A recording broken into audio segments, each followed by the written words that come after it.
I've been in broadcasting a long time, and you've got to avoid sweeping statements.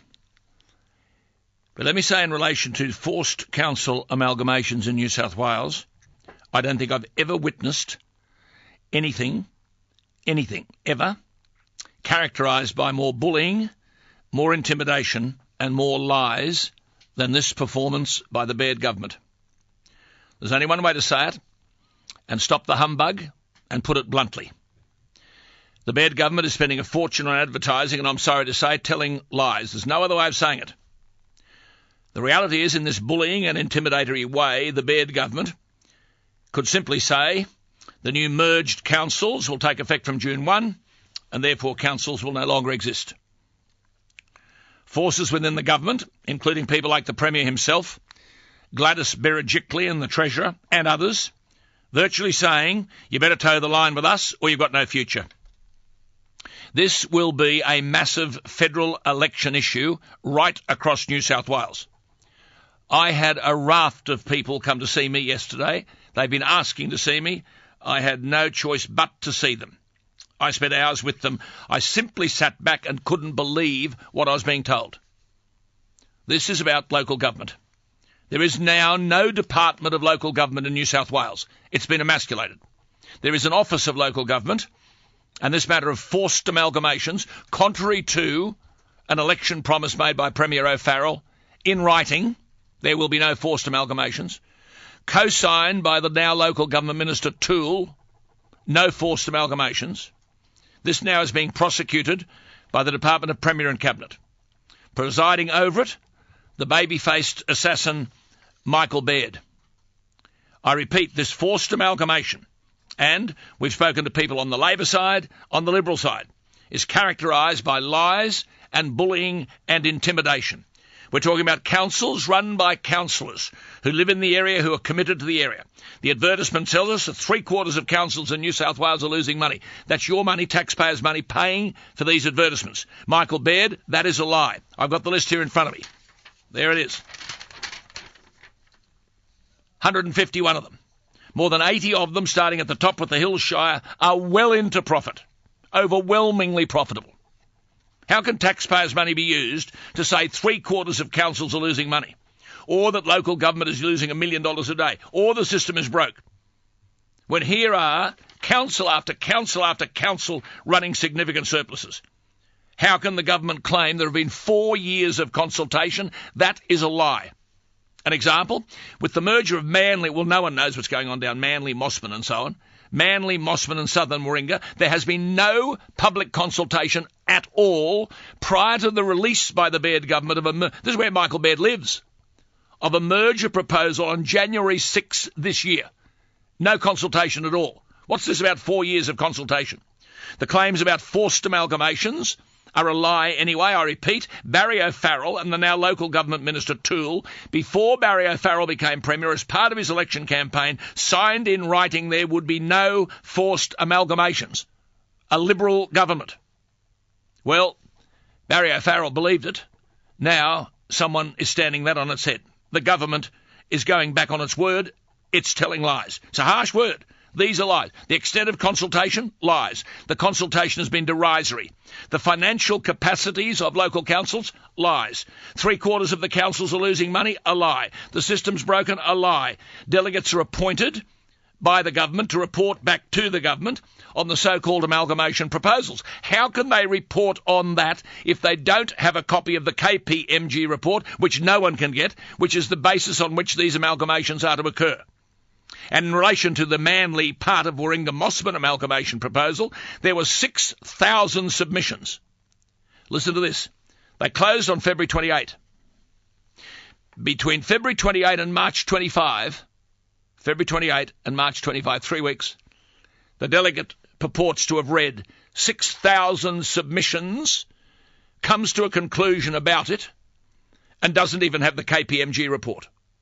There has never in the history of this state been such atrocious public administration. Woollahra Council took this issue of the KPMG report on which the amalgamations are based. Woollahra Council took the matter to court, and amazingly the court decided the lawyers could see the KPMG report, the council can't. If the Baird government is certain of its position, why would it not release the KPMG report, which is the basis for what it's doing? And how are some people betraying their constituency? Sally Betts is the mayor of Waverley. She obviously wants to be the empress of the new world. She's a Liberal mayor. Her council's been polled over and over again. They're opposed to amalgamation, but she wants a big new job. I suppose she's been promised a big new job.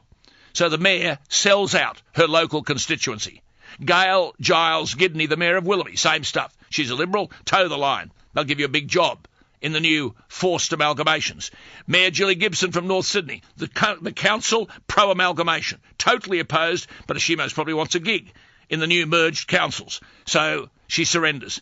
Ministers Berejiklian and Poole, the local government minister, went to see Giles Gidney, the mayor of Willoughby. Willoughby's $50 million in debt. Of course they want to merge with North Sydney, who aren't. But then the weights are put on these people. This is atrocious stuff. Democracy's out the window. Sign up to the transitional team and there'll be a job for you at the other end. The Mayor of Hunters Hill is a Liberal. Enormous pressure on him. He's holding the line, representing his constituency. The Mayor of Ku-ring-gai, likewise. And then you've got this Michael Photios and all these factional hacks in there doing the dirty work for the government. There has never been anything as disgraceful as this.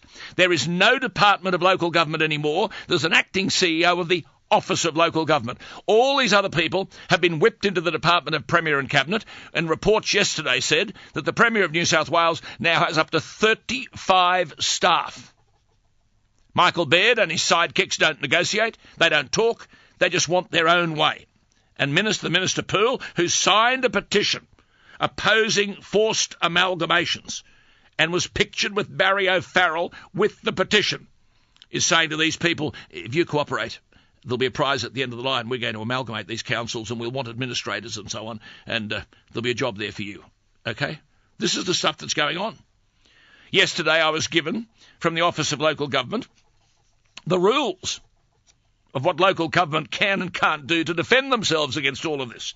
The rules don't apply to the Baird government. So councils can't spend any money advertising. Well, if they do want to spend additional money, they've got to write and get approval from the minister. Bully boy tactics.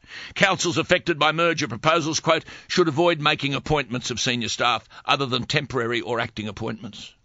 You can't do anything. These are the guidelines issued by the government in December last year, part of the bullying campaign. But, of course, information campaigns, it says in the guidelines, quote, should be conducted in an objective, accurate and honest manner and should not be deliberately misleading. Well, the Baird government advertising has done nothing but mislead. It is dishonest. This is government at its worst. And the rules that have been applied to local councils obviously don't apply to Michael Baird, who, as I said, runs around telling people that local government's in disarray, 3/4 of the councils are losing money, local government's losing $1 million a day. I've got the figures in front of me. And there are council after council after council running significant surpluses and they can't get a voice. No plebiscite was held. If a plebiscite were held and a vote were given, this thing would sink without trace. Then, yesterday, I had stuck into my hands a West Australian document on the amalgamation process in WA. How extraordinary. The same things that Premier Baird is saying here were being said by the West Australian government. It's almost a mirror image of the language. The only difference is Barnett in Western Australia gave people a say, a plebiscite, and they voted against it. And there is Barnett saying what Michael Baird's saying. The system is broken. It doesn't work. It's very difficult to get sensible reform. All these things are being said here. Quote, there's going to be a reorganisation of local government one way or the other. I'm not going to spend every day of my life over the next 4 years arguing with local councils. I'll make it very clear. All said by Barnett in WA, exactly what is being said by Baird in New South Wales. And it failed in WA because the process was flawed from the start, as it is here, because of hypocrisy and internal Liberal Party and coalition dissent. The Baird government is split on this. There are members of the ministry who don't approve of this. It breaches a commitment that Barry O'Farrell gave to the electorate. But at the end of the day, one person must believe that he has to have his way. Well, one of the people to whom has corresponded with me, and there's a stack of them, the file is a mile high, is a North Sydney councillor, Marianne Berejiklian. Now, this is the woman who stood for the federal seat of North Sydney as proof of the fact that this is a federal election issue now. And there was a 13% swing against the Liberal Party in the blue ribbon seat of North Sydney when Trent Zimmerman was elected. She's on the line. Marianne Berejiklian, good morning. Hi, Alan. Good Firstly, morning. can you tell me anything that I have said, correct me if I'm wrong? Well, no, Alan, and just listening to it all over again just makes the situation even more depressing. As someone who volunteered effectively to represent her community, and we're just not being listened to. But even worse, we're having lies told about us. We're being bullied and harassed, and just being told that if we don't do it the Baird government's way, then we're not doing the right thing by our community. You know, put our pride in the back seat. Well, the easiest thing for councillors to do really at this point in time is to roll over, is to sign up and say, well, you know, yep, sure, you win. But that's not what our communities elected us to do. They elected us to represent them. And time after time after time, communities have told us, we do not want to be amalgamated. You've got an unelected Lucy Turnbull from the Greater Sydney Commission is now part of all of this process. I understand this woman is sitting in on Cabinet. Well, that's my understanding as well. And whilst councils have been busy responding to countless correspondence from the minister, the Greater Sydney Commission has been set up with Lucy Turnbull, which has effectively taken all the planning powers away from councils, and now we have Lucy Turnbull as the head of the Greater Sydney Commission sitting in on Cabinet on planning decisions. And having an unelected person in Cabinet really is something that I haven't heard of for quite a long time. Ever.